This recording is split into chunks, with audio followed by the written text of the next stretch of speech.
Halo Bapak Ibu Saudara para pemirsa, selamat berjumpa kembali dalam ibadah online Yamari. Marilah kita mulai ibadah online Yamari Nasional ke-25 ini dalam nama Allah Bapa, Putra, dan Roh Kudus. Amin. Shalom Bapak Ibu, Saudara-saudari pemirsa terkasih dalam Tuhan Yesus Kristus dimanapun berada. Saya percaya hingga saat ini kita semua ada dalam berkat, kasih, perlindungan, dan anugerah Tuhan. Amin. Kita akan memulai ibadah online ini. Dan sebagai ayat pengantar, kita akan membaca bersama firman Tuhan yang terambil dari Mazmur 34 ayat 2-6. Begini bunyi firman Tuhan. Aku hendak memuji Tuhan pada segala waktu. Puji-pujian kepadanya tetap dalam mulutku. Karena Tuhan jiwaku bermegah. Biarlah orang-orang yang merendah hati mendengarnya dan bersuka cita. Muliakanlah Tuhan bersama-sama dengan aku. Marilah kita bersama-sama memasyurkan namanya. Aku telah mencari Tuhan, lalu Ia menjawab aku dan melepaskan aku dari segala kegentaran. Tujukanlah pandanganmu kepadanya, maka mukamu akan berseri-seri dan tidak akan malu tersipu-sipu. Bapak Ibu, saudara-saudari terkasih dalam Tuhan, saya mengajak kita semua menaikkan pujian yang berkata, ku nyanyi haleluya. Biarlah pujian ini menjadi pujian pengagungan kita bagi Tuhan yang senantiasa melindungi, menyertai, dan memelihara kehidupan kita. Amin Tuhan. Terima kasih ya Tuhan.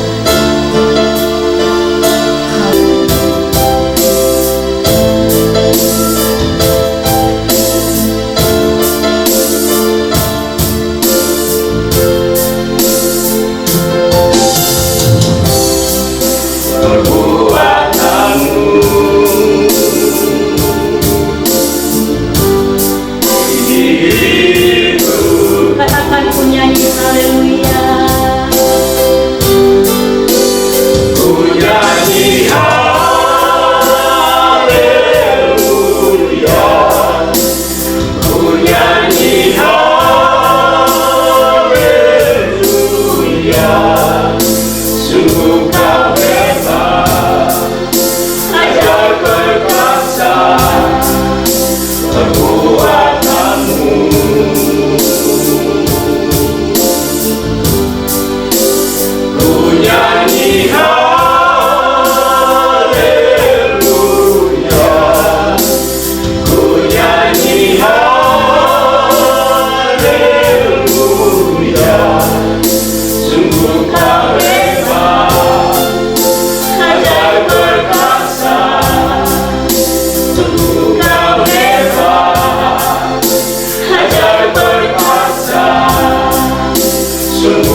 Bapak Ibu terkasih, kita akan mendengarkan kesaksian Bapak Pendeta David Kurniawan. Waktu dan tempat kami persilahkan. Shalom Bapak Ibu Saudara yang dikasih Tuhan, seluruh sahabat Yamari di seluruh Nusantara. Saya bersyukur bisa ketemu dengan Bapak Ibu Saudara melalui media ini. Dan perkenalkan, nama saya David Kurniawan. Saya pelayanan di Pasuruan, Jawa Timur. Dan saya melayani di Gereja Betel Injil Sepenuh, itu Gereja Betel Injil Sepenuh Hosana Pandaan. Dan saya mau berbagi, saya share bagaimana panggilan Tuhan dalam hidup saya, mengawali panggilan Tuhan yang kenapa saya bisa melayani. Saya lahir dari keluarga Kristen, orang tua saya seorang hamba Tuhan, Papa saya seorang hamba Tuhan, mama saya seorang hamba Tuhan, dan keluarga besar mama hampir semua seorang hamba Tuhan, pelayan Tuhan. Dan Tuhan panggil saya menjadi seorang hamba Tuhan bukan karena keturunan, bukan karena faktor keturunan, tapi saya percaya karena Tuhan punya panggilan khusus untuk saya melayani Tuhan. Diawali panggilan Tuhan, saya terbeban dengan anak-anak muda, dengan rekan-rekan segenerasi SMA, kelas 1 dan kelas 2, oleh banyak teman-teman yang curhat, sharing tentang hidup mereka, tentang jati diri mereka, pergaulan mereka, dan saya banyak sharing dengan mereka, dan mereka banyak sharing dengan saya, dan bagi saya ini sebuah kesempatan untuk saya jadi berkat.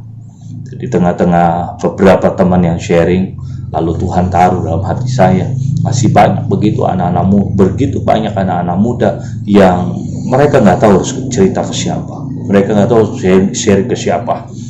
Tuhan taruh di hati saya, kamu harus mempersiapkan diri untuk kamu bisa jadi berkat buat banyak orang, terutama generasi muda. Dan saya meresponi panggilan itu, dan saya berkata, ya Tuhan, saya mau dan saya siap. Lalu setelah lulus SMA, saya langsung ambil keputusan untuk sekolah Alkitab di Surabaya, dan Tuhan perlengkapi di Surabaya, di sekolah Alkitab Surabaya. Lalu selesai sekolah Alkitab Surabaya, saya kembali ke Jakarta, saya ngambil S1 di Jakarta, salah satu sekolah teologi di Jakarta, dan Tuhan perlengkapi dengan panggilan-panggilan karunia dan sebagainya, belajar tentang itu, dan sampai hari ini saya masih melayani. Tuhan percayakan pelayanan anak-anak muda, itu semua karena anugerah Tuhan, bukan kuat dan hebat, bukan karena bisa, tapi karena saya percaya semata-mata karena anugerah Tuhan yang memperlengkapi saya. Bagian saya adalah bagaimana saya meresponi setiap panggilan Tuhan dalam hidup saya. Ketika saya meresponi panggilan Tuhan, maka Tuhan akan memperlengkapi.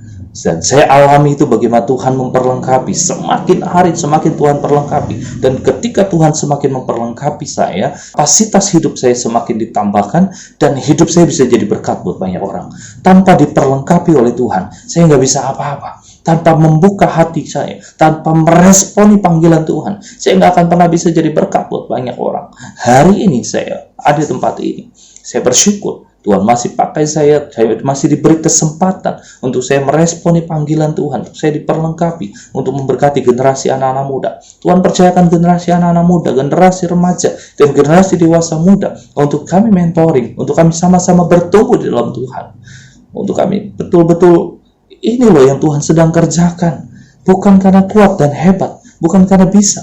Secara manusia saya bukan orang yang pinter ngomong di depan, lalu mereka meresponi dan sebagainya. Mungkin mereka bingung dengar saya ngomong. Tapi bagian saya adalah ketika Tuhan mempercayakan, saya mau melakukan sesuatu dan saya kerjakan apa yang menjadi maunya Tuhan bagi hidup saya. Ketika saya meresponi itu, saya percaya Dia yang akan melengkapi saya. Dia Tuhan yang tidak pernah meninggalkan saya. Satu ayat Maas yang selalu saya pegang sampai hari ini adalah bahwa Allah sekali-kali tidak akan pernah membiarkan dan meninggalkan saya. Karena saya percaya ayat ini, dan saya percaya di setiap langkah hidup saya, dalam setiap pelayanan saya, ketika saya meresponi panggilan Tuhan, maka saya percaya Tuhan yang akan memperlengkapi saya. Kalau Tuhan sudah memperlengkapi saya, maka Tuhan akan mengutus saya, menempatkan saya di tempat di mana saya bisa jadi berkat. Itu sebabnya hari ini saya cuma mau berbagi satu hal, responi panggilan Tuhan. Lalu percaya bahwa ketika Tuhan sudah memanggil kita dan kita sudah meresponi panggilan Tuhan, maka Tuhan akan memperlengkapi kita. Kalau Tuhan sudah memperlengkapi kita, saya percaya Dia akan utus kita ke tempat di mana Tuhan mau kita berada di sana. Ingat, panggilan Tuhan bukan hanya sekedar Dia memanggil kita, bukan hanya sekedar Dia memperlengkapi kita, tapi saya percaya Dia memanggil, Dia memperlengkapi, dan Dia mengutus. Kalau Dia sudah mengutus kita, Dia tidak pernah meninggalkan kita. Ini yang saya bisa bagikan. Ini yang menjadi kesaksian saya. Tuhan Yesus memberkati kita semua. Kiranya kesaksian ini boleh menjadi berkat bagi kita semua. Tuhan memberkati. Kini tiba saatnya kita akan mendengarkan firman Tuhan yang akan disampaikan oleh hambanya, Bapak Pendeta Dr. Anton Lagiono MTH dari Jakarta. Bapak, Ibu, Saudara-saudari, kita akan sambut kebenaran firman Tuhan dengan menaikkan pujian yang berkata, Dia sanggup, sebab hanya Dialah yang sanggup melakukan perubahan dalam kehidupan kita sampai saat ini. Haleluya.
Shalom saudara, jumpa lagi dalam acara ibadah online Yayasan Marturia Immanuel Jakarta. Pada saat ini saya akan menyampaikan tema perubahan yang saya ambil dari Injil Lukas pasal 19 ayat 1 sampai dengan yang ke-10. Saya akan baca untuk saudara. Yesus masuk ke kota Yeriko dan berjalan terus melintas kota itu.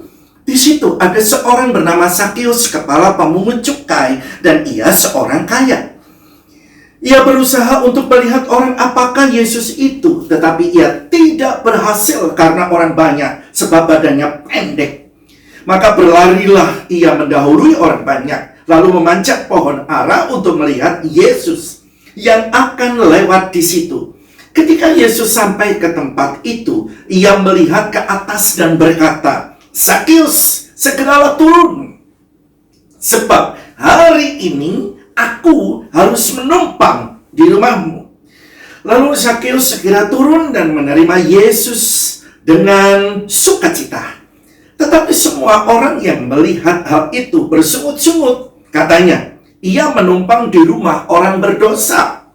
Tetapi Sakeus berdiri dan berkata kepada Tuhan, "Tuhan, setengah dari milikku akan kuberikan kepada orang miskin, dan sekiranya ada sesuatu yang kuperas dari seseorang, akan kukembalikan 4 kali lipat."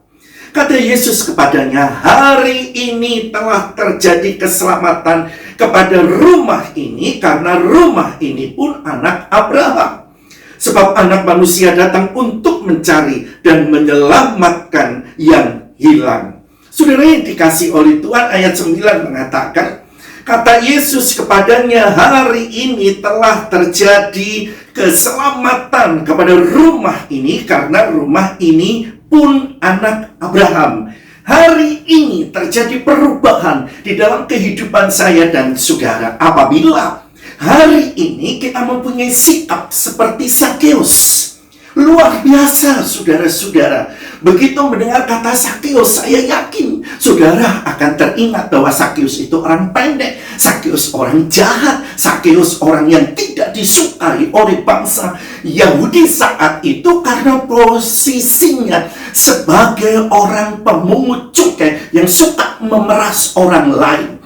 Namun saudara-saudara yang dikasih oleh Tuhan, Sakeus terjadi perubahan dalam kehidupannya luar biasa sejak ketemu dengan Yesus. Oleh karena itu hari ini saudara akan mengalami perubahan yang dahsyat apabila hari ini saudara bisa ketemu dengan Yesus secara pribadi.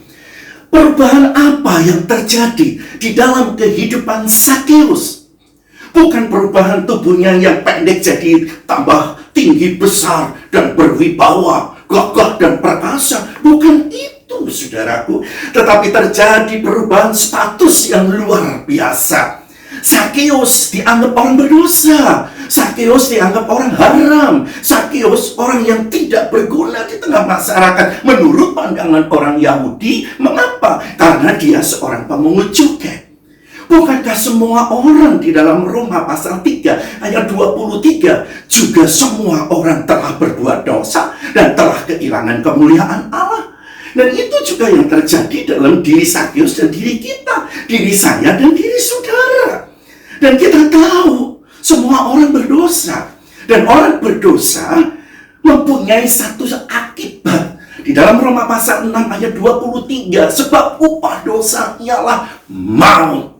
Tetapi dahsyat dan luar biasa, sejak Sakeus ketemu dengan Tuhan Yesus, di mana dia menjadi satu hal yang sangat didambakan, terjadi perubahan status yang dulunya orang berdosa. Tetapi sejak ketemu dengan Yesus Kristus Tuhan, Sakeus menjadi anak-anak Allah. Mengapa demikian? Karena perubahan status hanya bisa terjadi di dalam Yesus Kristus Tuhan, Allah yang turun ke dalam dunia menjadi manusia. Dan hanya Yesus yang mau menderita, menebus dosa manusia. Dia yang tidak berdosa, dia yang harus disalibkan, dia yang harus mati dikuburkan, dia yang bangkit pada hari yang ketiga, naik ke surga, menyediakan tempat bagi setiap orang yang percaya kepadanya. 1 Petrus pasal 3 ayat 18 mengatakan, sebab juga Kristus telah mati sekali untuk segala dosa kita. Ia yang benar untuk orang-orang yang tidak benar. Ia yang telah dibunuh dalam keadaannya sebagai manusia, tetapi yang telah dibangkitkan menurut roh. Itulah Injil Tuhan. Yesus lahir, Yesus mati, Yesus dikubur, Yesus bangkit, naik ke surga, menyediakan tempat bagi setiap orang yang percaya kepadanya. Mengapa? Karena Yesus sendiri mengatakan, akulah jalan kebenaran dan hidup. Tidak ada seorang pun sampai ke Bapa kalau tidak melalui aku.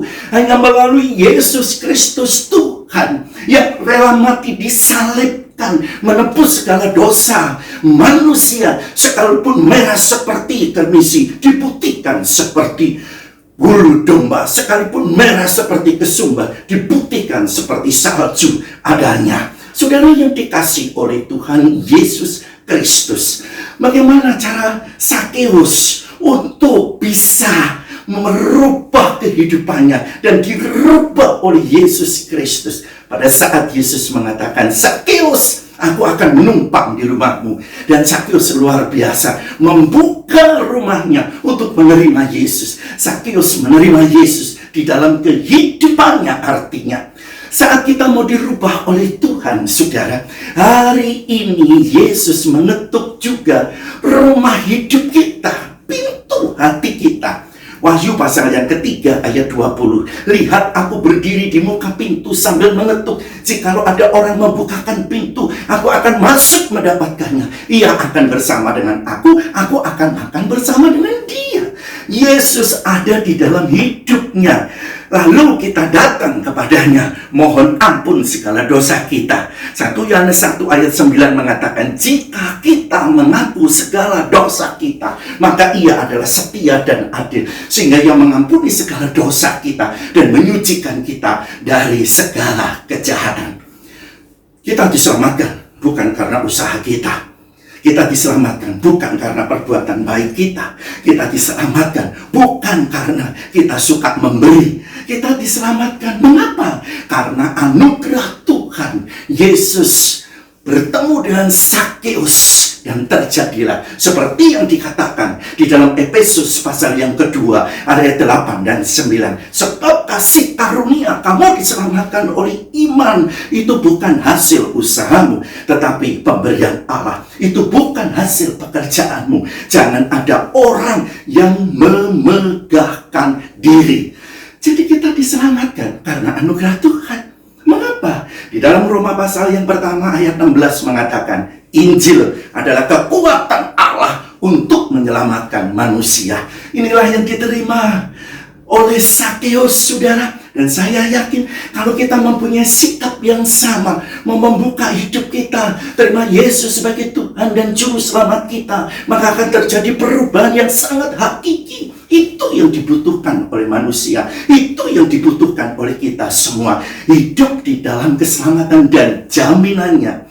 Jika kita datang mohon ampun kepada Tuhan, jika kita mengaku segala dosa kita, maka Ia adalah setia dan adil dan mengampuni segala dosa kita, menyucikan kita dari segala kejahatan. Maka detik ini terjadi keselamatan, perubahan status dari orang berdosa ada menjadi orang anak-anak Allah.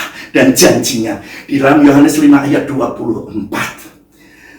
Aku berkata kepadamu, sesungguhnya barang siapa mendengar perkataanku dan percaya kepada Dia yang mengutus aku, yang mempunyai hidup yang kekal, tidak turut dihukum, sebab ia sudah pindah dari dalam maut ke dalam hidup. Kepengen dirubah oleh Tuhan status Anda dari orang berdosa menuju menjadi anak-anak Allah? Terimalah Yesus sebagai Tuhan dan Juru Selamat pribadi Anda. Maka Anda akan dirubahkan dari status dosa menjadi anak Allah. Itu yang pertama, saudara-saudaraku yang dikasihi oleh Tuhan. Dan hari ini sambutlah Yesus supaya kita terjadi perubahan yang dahsyat di dalam hidup saya dan saudara. Lalu perubahan yang kedua yang dialami oleh Sakeus adalah luar biasa. Fokus kehidupannya berubah. Sehingga ayat yang baru kita baca mengatakan, separuh dari milikku akan kuberikan kepada orang miskin. Dan apabila ada yang kuperas, akan aku kembalikan 4 kali lipat. Dahsyat, bukan?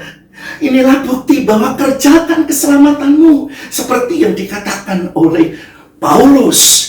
Sehingga dengan demikian keselamatan yang ada bukan hanya sekedar begitu saja tanpa dampak. Tetapi bagi orang-orang yang percaya melakukan lalu mengerjakan keselamatannya seperti Sakeus.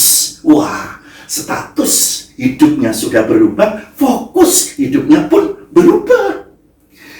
Fokus hidupnya Sakeus bukan hanya sekarang materi, bukan hanya status, kedudukan, pangkat, dan derajat. Tidak ada artinya. Seperti yang dikatakan di dalam Injil Matius pasal 16 ayat 26. Apa artinya manusia memperoleh seluruh dunia kalau dia kehilangan nyawanya? Oleh karena itu Sakeus sadar akan hal itu. Setelah dia jadi anak Tuhan, dia berubah karakternya, dia berubah fokus hidupnya, bukan pada materi. Materi semua orang butuh. Kita butuh yang namanya materi, kita butuh yang namanya posisi, kita butuh yang namanya segala macam kebutuhan. Tetapi kalau itu yang menjadi fokus kita, maka kita akan menghalalkan segala cara untuk bisa mendapatkannya. Tetapi Sakeus begitu ditangkap oleh Yesus, ketemu dengan Yesus, fokusnya beda. Kalau seandainya hari ini, saudaraku, ada orang yang sikapnya seperti Sakeus, mau memberikan separuh hartanya, mau memberikan 1/4 hartanya. Wah, dahsyat. Pekabaran Injil bisa masuk sampai daerah-daerah. Pekabaran Injil bisa masuk dari tempat-tempat yang sunyi. Pekabaran Injil bisa menyeluruh dari Sabang sampai Merauke. Mari, orang percaya yang dikasih oleh Tuhan, rubah fokus hidup kita. Fokus hidup kita rubah. Bukan hanya sekedar materi dan ego, tetapi mari kita melihat jiwa-jiwa melalui milik kita yang Tuhan berkatkan kepada saya dan saudara. Sehingga dengan demikian Injil Kerajaan Allah bisa masuk di tempat-tempat di mana belum pernah kedengaran Injil kesukacitaan, Injil keselamatan, Injil yang membawa orang masuk di dalam surga kemuliaannya. Saudara yang dikasih oleh Tuhan, yang ketiga, yang terakhir, luar biasa. Begitu Sakeus ketemu dengan Yesus, terjadi perubahan yang sangat dasar. Dikatakan dia turun lalu dengan sukacita menyambut Yesus yang luar biasa. Saudara itu yang dikasih oleh Tuhan, status anak Allah sudah diterima, fokus hidupnya kepada Yesus, sehingga dengan demikian damai sejahtera yang hari-hari itu Sakeus dihadapkan ketakutan setiap ketemu orang. Sakeus dihadapkan wajah-wajah yang sinis. Sakeus dihadapkan ketemu orang dengan wajah yang tidak suka dengannya. Tetapi sejak ketemu dengan Yesus dikatakan ada sukacita. Kalau saudara baca di dalam Yohanes pasal 14 ayat 27, firman Tuhan mengatakan apa yang dikatakan oleh Yesus. Damai sejahtera ku berikan kepadamu, damai sejahtera ku tinggalkan bagimu. Apa yang ku berikan tidak seperti yang diberikan oleh dunia kepadamu. Janganlah gelisah dan gentar hatimu. Haleluya, saudara-saudara. Hari-hari ini semua orang dihadapkan ketakutan. Ya, begitu keluar cemas, begitu keluar takut. Mengapa? Karena semua orang hari-hari ini pikirannya terfokus pada apa? Corona 19. Tapi saya bilang kepada Anda bahwa semua orang memang harus protek diri. Jangan dipikir jadi orang Kristen tidak mempan dengan adanya virus corona. Teman saya, adik tingkat saya waktu kuliah jadi hamba Tuhan, meninggal dunia karena COVID-19. Ya, maka dari itu apa yang jadi bagian kita kerjakan. Ya kan? Tutup mulut, ya kan? Cuci tangan, pakai jarak. Saat kita melakukannya dengan damai sukacita tanpa rasa ketakutan, tapi memang itu yang harus kita kerjakan. Makanya haknya Allah, perlindungan Allah, pasti Allah kerjakan. Karena Yesus selalu beserta dengan kita. Sekalipun kita ada dalam lembah kekelaman, tidak takut bahaya. Mengapa? Karena gada dan tongkat Tuhan yang menghibur kita. Sehingga dengan demikian kita melangkah setiap harinya penuh dengan damai sejahtera. Mengapa? Yesus beserta dengan kita. Yang bagian kita kerjakan, maknya haknya Allah pasti Yesus lakukan. Saudaraku yang dikasihi oleh Tuhan Yesus Kristus, kapan terjadi perubahan dalam hidupmu? Baik statusmu, baik fokusmu, baik menjalani kehidupan, tetap ada dalam damai sejahtera dan sukacita, tidak dikendalikan oleh situasi dan kondisi yang ada.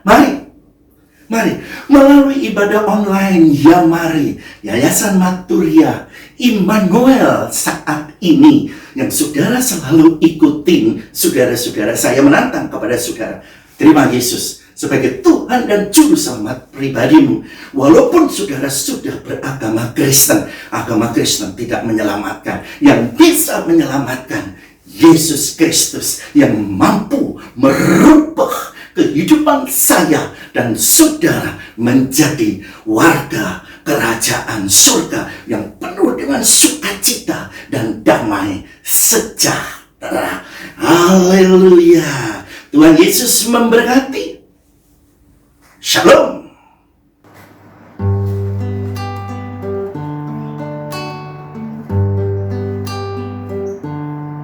Saat sunyi, saat sepi, ku merenung nasib ini. Sesungguhnya hidup ini tak berarti tanpa salib Tuhan bersamaku. Sungguh aku menyesali akan hidupku begini. Ku abaikan kasih setiamu, hidup dalam dosa penuh nista. Hari ini Tuhan, ku mau iring Tuhan, memikul salib-Mu dengan sejuta harapan. Dunia ku tinggalkan, dunia ku lupakan. Ku mau ikut bersama-Mu Tuhan. Saat sunyi, saat sepi, ku merenung nasib ini. Sesungguhnya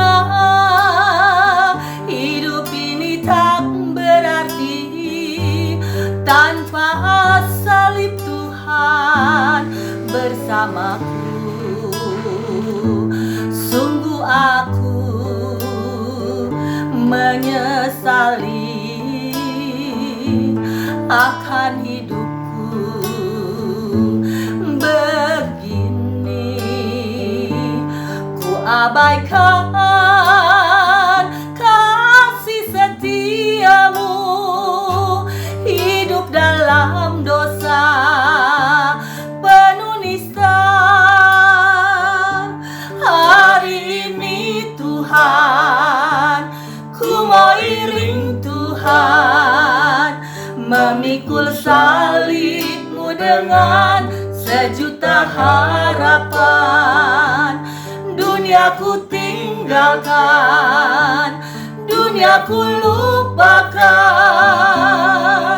Ku mau ikut bersamamu Tuhan, hari ini Tuhan.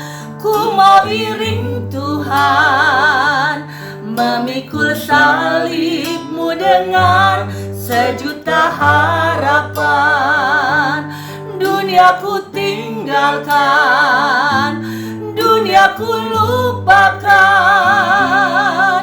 Ku mau ikut bersamamu Tuhan.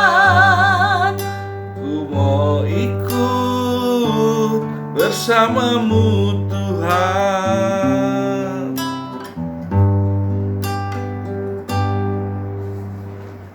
Baru saja kita mendengarkan firman Tuhan dengan tema perubahan yang dilayani Bapak Pendeta Dr. Antonius Lagiono, MTH. Beliau adalah anggota P3 BPL Yamari, dosen STT Duta Panisal, Ketua BK Sinode GPIA, dan Gembala GPIA Antioquia, Kapuk, dan Sunter, Jakarta.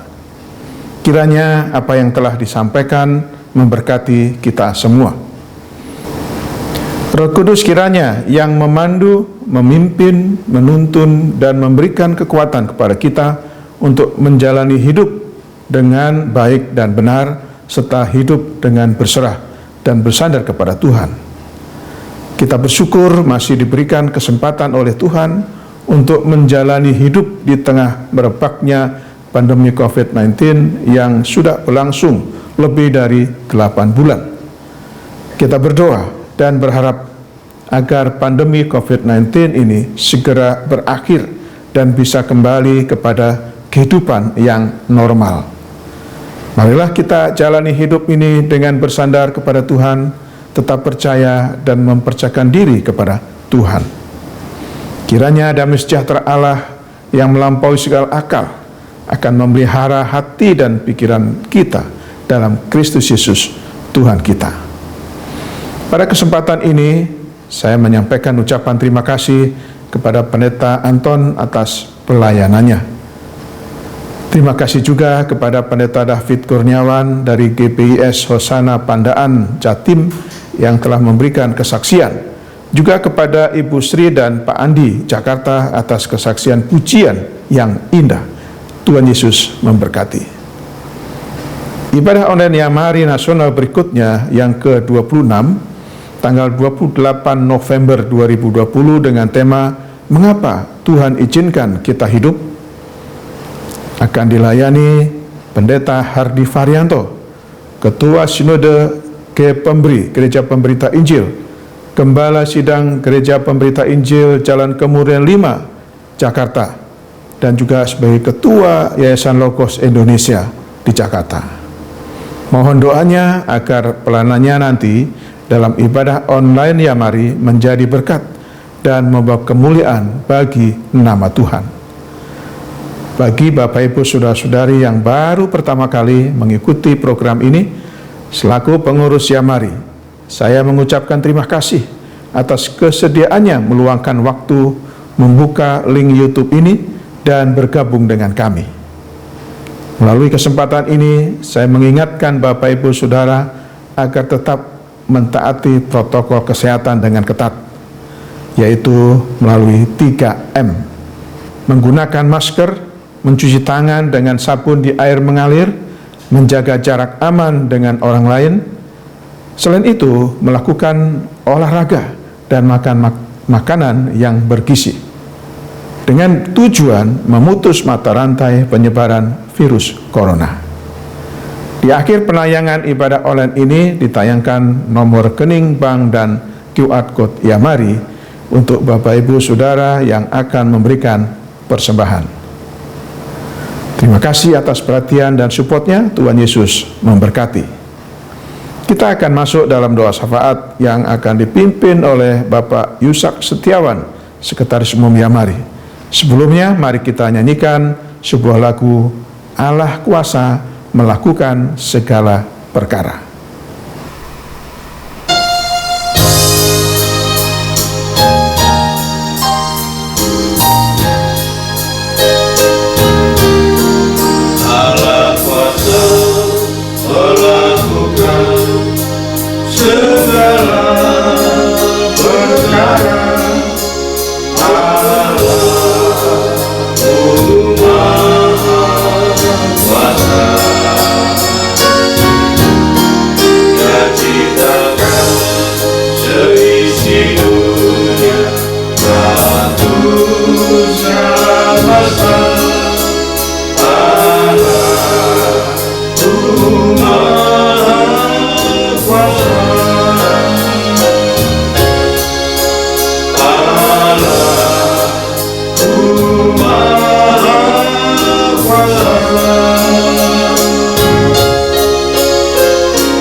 Mari kita satu dalam doa.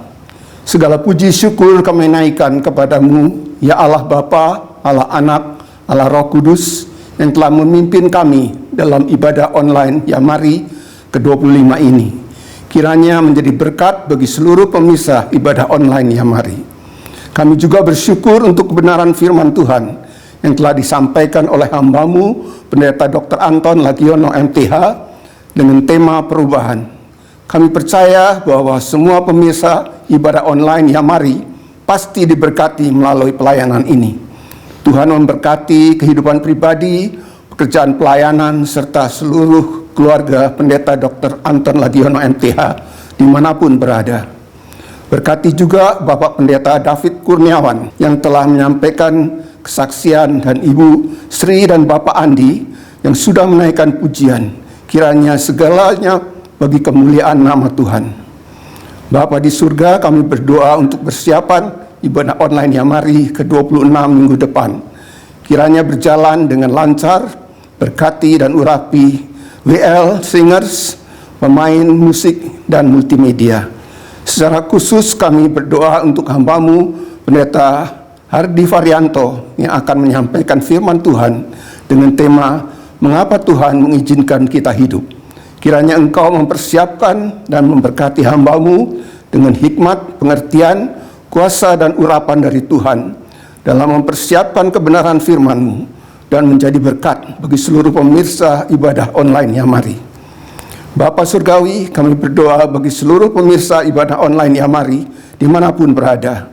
Mereka yang saat ini sedang bergumul dan berbagi masalah, baik masalah kesehatan yang sedang terganggu, masalah ekonomi yang terpuruk, masalah pekerjaan yang sulit, masalah keluarga, hubungan suami istri yang kurang harmonis, hubungan orang tua dan anak yang retak, pergumulan mencari teman hidup, dan lain sebagainya. Kiranya Engkau yang memberi jalan keluar, menyembuhkan dan memberkati mereka dalam nama Tuhan Yesus Kristus. Kami berdoa untuk keluarga almarhum Bapak Pendeta Emeritus Hotler Abnar Manurung, pembina Yamari Purbalingga, di mana Engkau telah memanggil hamba-Mu kembali ke rumah-Mu pada hari Kamis 12 November 2020 yang lalu. Kiranya kekuatan dan penghiburan dari Tuhan Yesus Kristus yang menguatkan dan menghiburkan seluruh keluarga yang ditinggal. Kami juga berdoa untuk bangsa dan negara kami Indonesia. Kiranya damai sejahtera-Mu turun atas negeri kami tercinta ini. Tuhan memberkati para pemimpin kami dari pusat hingga pelosok negeri ini dengan hikmat dan takut akan Tuhan, sehingga dapat memimpin dalam keadilan dan kebenaran.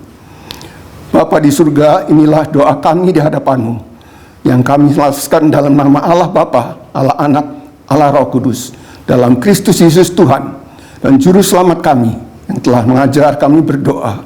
Bapa kami yang di surga, dikuduskanlah nama-Mu, datanglah kerajaan-Mu, jadilah kehendak-Mu di bumi seperti di surga. Berikanlah kami pada hari ini makanan kami yang secukupnya, dan ampunilah kami akan segala kami, seperti kami juga mengampuni orang yang bersalah kepada kami.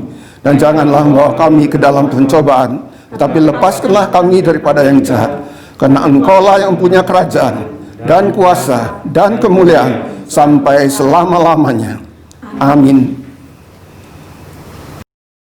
Bagi Bapak Ibu Saudara yang ingin didoakan, silakan menulis pokok doa, nama dan nomor WA-nya dikirim ke sekretariat Yamari dengan nomor 0877 8488 8642. Saya ulang, 0877 8488 8642. Bapak Ibu Saudara, sekarang arahkanlah hatimu kepada Tuhan dan terimalah berkat-Nya. Turunlah kiranya kasih karunia, rahmat, damai sejahtera dari Allah Bapa, cinta kasih Tuhan Yesus Kristus, dan persekutuan dengan Roh Kudus menyertai kehidupan pribadi, keluarga, pekerjaan dan pelayanan saudara mulai saat ini sampai Maranatha. Amin.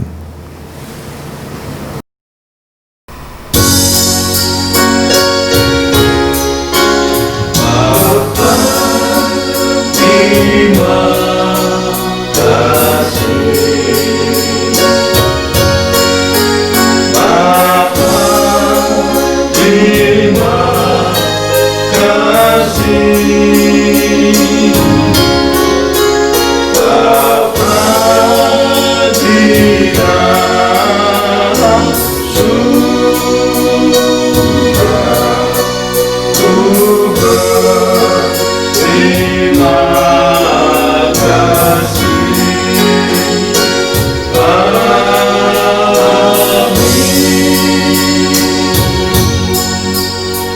Sampai jumpa.